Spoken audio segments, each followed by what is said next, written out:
Всем привет, народ! Сегодня у меня с собой вот такое вот топорище. И я еду ломать забор. Но это нормально, вы на канале Donato Cinema. Всем привет! Gotta kick off the new year with a bang.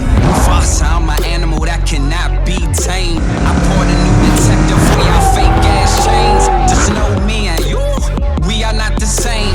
The basic kick you in the chest, no FIFA. Be made by Tinker. If you ain't already, I make you a believer. I'm popping a note, the hottest you know, like fresh off the stove. If you don't think so, then you got to go. The Illmatic flow, I stay on my toes, you already know.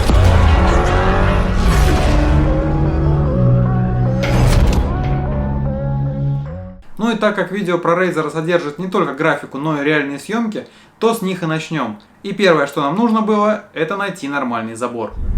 Итак, сегодня с нами в съемках участвует Сергей Иванов. Он сказал, пока не надо говорить, кто он, поэтому он просто Сергей Иванов. Вот. Серега помог мне найти отличный забор, потому что сейчас у всех заборы в виде железных этих профлистов, наглухо закрытых, и мне это для съемок не подходит. Нам нужен такой гранжевый забор, такой типа из сетки рабицы. Вот мы сейчас едем в какие-то дребеня ломать чей-то забор.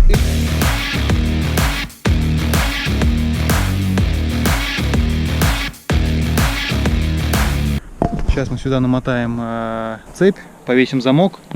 Также нам для съемок понадобится вот такая вот тряпочка. На задний фон повесим хромакей, чтобы можно было потом вставить CGI локацию нашего места. То есть, чтобы использовать только забор.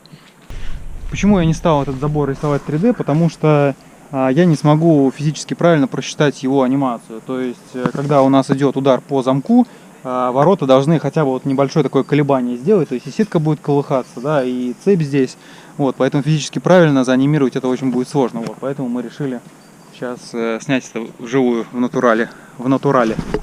Да, Серега? Да, ты тут не топчи траву.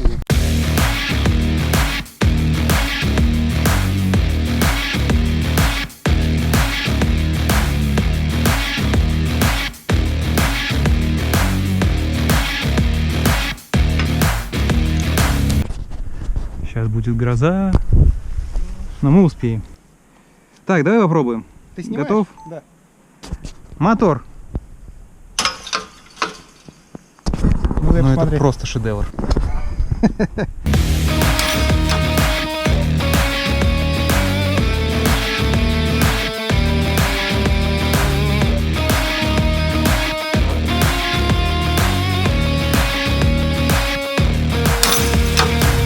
Так, давайте. Свет, камера. Пошел. Угу. Все, хорошо, сняли. Вот эти вот кадры мы снимали вот на такой локации, которая приблизительно похожа на то, что я нарисовал, процентов на 10. Кое-что мы сняли на хромакее, и сейчас покажу, что из этого на монтаже выходит.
Вот, да, Гарик, это у нас детейлинг студия Эффект. Они вот этой штукой выравнивают вмятины на машине, если что. Обращайтесь.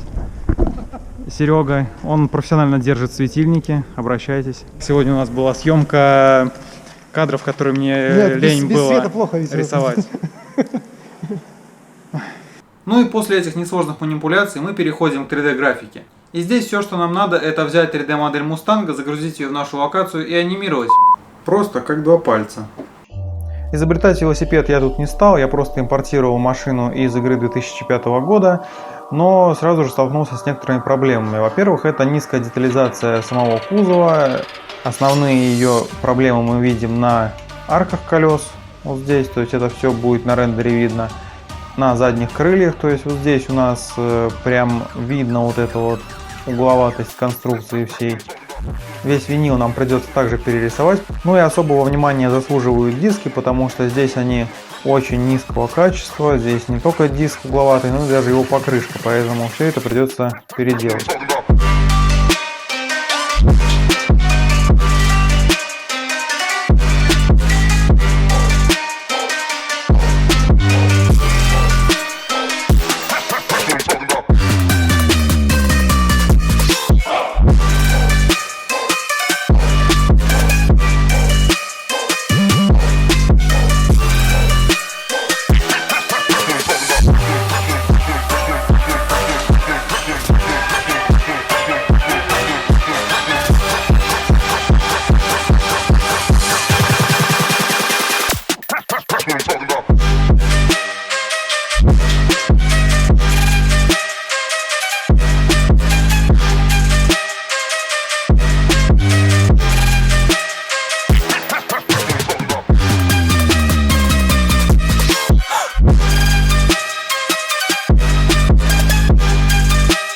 Арки автомобиля тоже претерпели некоторые изменения, они были тоже угловатые, и поэтому я решил добавить детализации и немного их переделал. Также я переделал задние крылья в районе задних фонарей, там тоже детализация хромала. При экспорте Мустанга из игры у меня почему-то не экспортировался верхний воздухозаборник и спойлер, поэтому их пришлось тоже сделать вручную.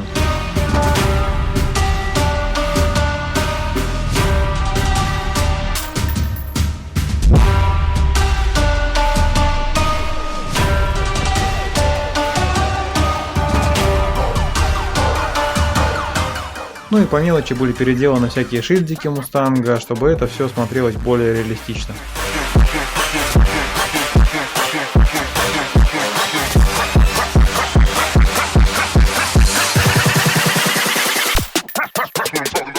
Локация у нас представляет собой вот такой вот завод.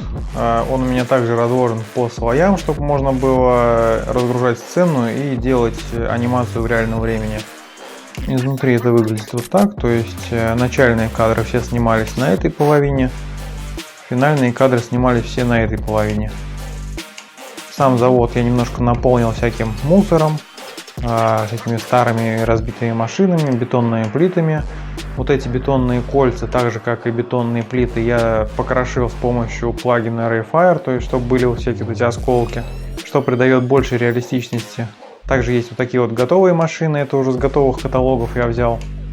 Вот, ну и вот примерно здесь начинается сам ролик. Damn, what is this? That's us. Making speakers bam when it hits like what? Give it summer jams with that west side stuff. Everybody hands in the air straight up. Put them to the sky so high now jump. Jay, something crazy when that bassline bump. We just getting started but that beat gon' cut. We just wanna party so tonight, so what? Come on everybody, put the drink down, bounce. Pull up with a hottie to the Finktown sounds. Give me something naughty when I sink downtown. When we getting started, man, I think right now. Gone, on with this new song. Play it again, hit the button, put that loop on. We going in, get your son, nigga, loose on. Let me begin, cause I know you're feeling too gone. Move on, summer and NY. Rhymes and good times on the upper west side.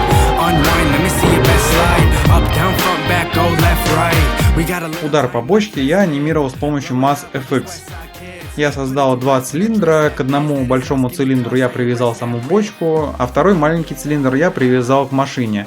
И когда машина проезжает рядом с бочкой, маленький цилиндр немного касается большого цилиндра и тем самым как бы его ударяет. В итоге получается вот такая анимация.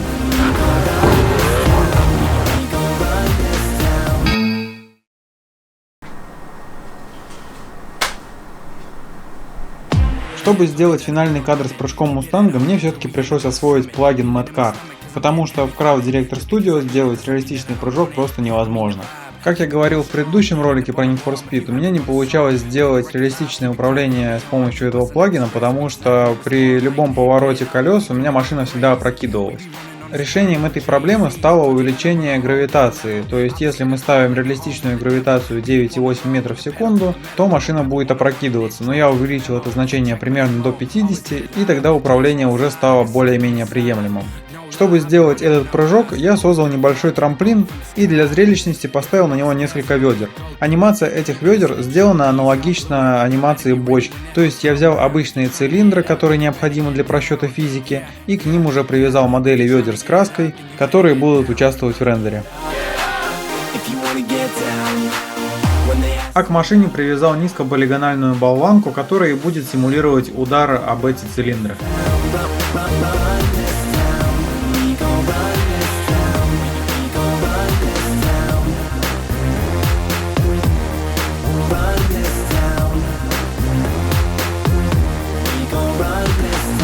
И в итоге получился вот такой результат.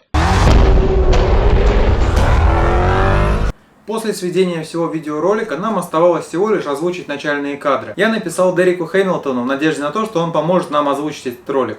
Но из-за контракта с EA Games и всеми вот этими авторскими правами он сказал, что ничем не сможет нам помочь. Поэтому мне пришлось искать, кто же мне сможет помочь озвучить этот ролик. И на помощь мне пришел один человек. Ты готов? Да готов, конечно, что там готовится.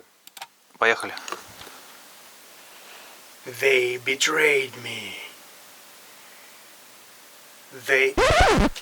Погоди, а какой у нас бюджет? Серег, у нас нет бюджета. Чего? Сейчас на петличку запишем нахер, и все, я в компьютер выключаю, все, давай. They betrayed me. They made a fool of me.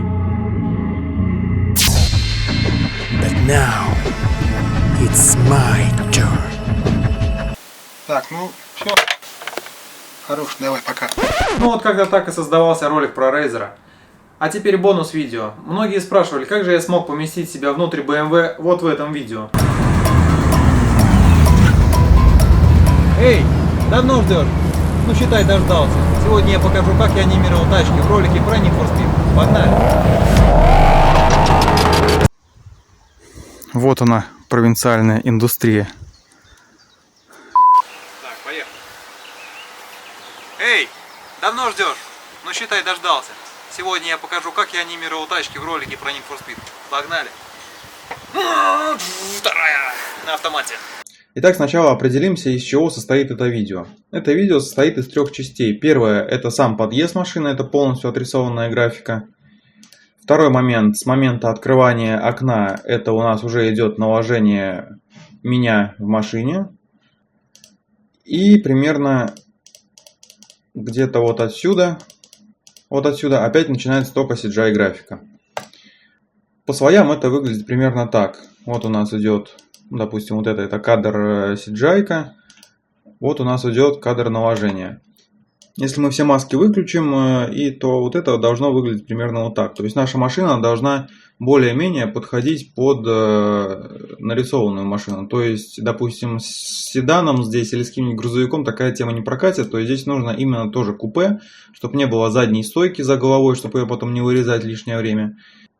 Ну и начинаем мы с того, что делаем две маски. Первая маска у нас обрезает самые необходимые моменты, то есть это кусочек салона. Почему я салон не использовал из 3D-шной машины? Потому что, во-первых, здесь он слабо прорисованный, а во-вторых, не будет вот этих вот бликов у меня за головой, то есть тени не будут так распределяться, как они сейчас распределяются вот от меня на эти сиденья. То есть использовать мой салон было более реалистично, чем брать 3D-шный. Первой маской мы вырезаем наш кадр ровно по контурам окна самой этой BMW, чтобы он вписывался нормально.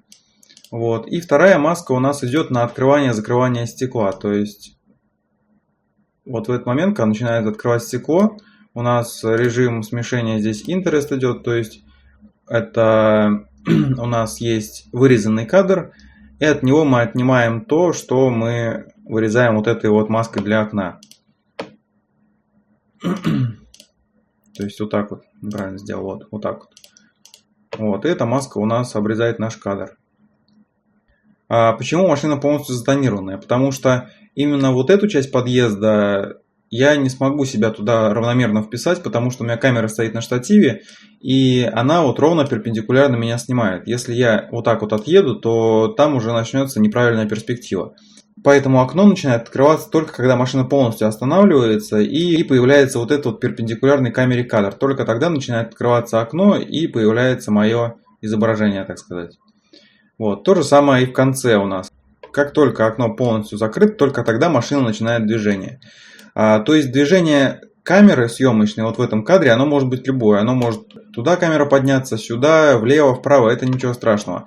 Но главное, чтобы не было смещения именно перспективы. То есть машина не должна там уже до сюда уехать, а окно все еще не должно быть закрыто. Потому что иначе тот кадр, который мы сняли со штатива, он уже не будет сюда вписываться так реалистично. Именно из-за изменения перспективы. Чтобы сделать четкое вписывание отсюда до там уезда машины, вот до сюда, например, да, для этого уже применяются не просто так, как я себя снимал на штативе, а там уже роботизированные механизмы, которые будут четко вымерять движение камеры и потом уже передавать эти параметры камеры на виртуальную камеру, которая будет рендерить эту жайку. Это уже достаточно сложный процесс и дорогой, поэтому я сделал максимально просто. Вот, что мы делаем далее? Далее мы убираем зеленый фон, вот этот вот, и все отражения на сиденьях мы также убираем с помощью вот этого эффекта. Кей-клинер мы делаем, чтобы у нас подчистились края. Вот так вот. Добавляем цветокоррекцию, чтобы более-менее соответствовал окружающей среде. Ну и в итоге у нас получается вот этот кадр. Эй, давно ждешь? Ну считай, дождался. Сегодня я покажу, как я анимировал тачки в ролике про Need for Speed. Погнали! Ну а на сегодня это все. Надеюсь, это видео вам понравилось. Весь саундтрек будет в нашей группе ВКонтакте. Ну а вы пишите в комментариях, с какой машины вы хотели бы видеть следующий видос. Всем пока!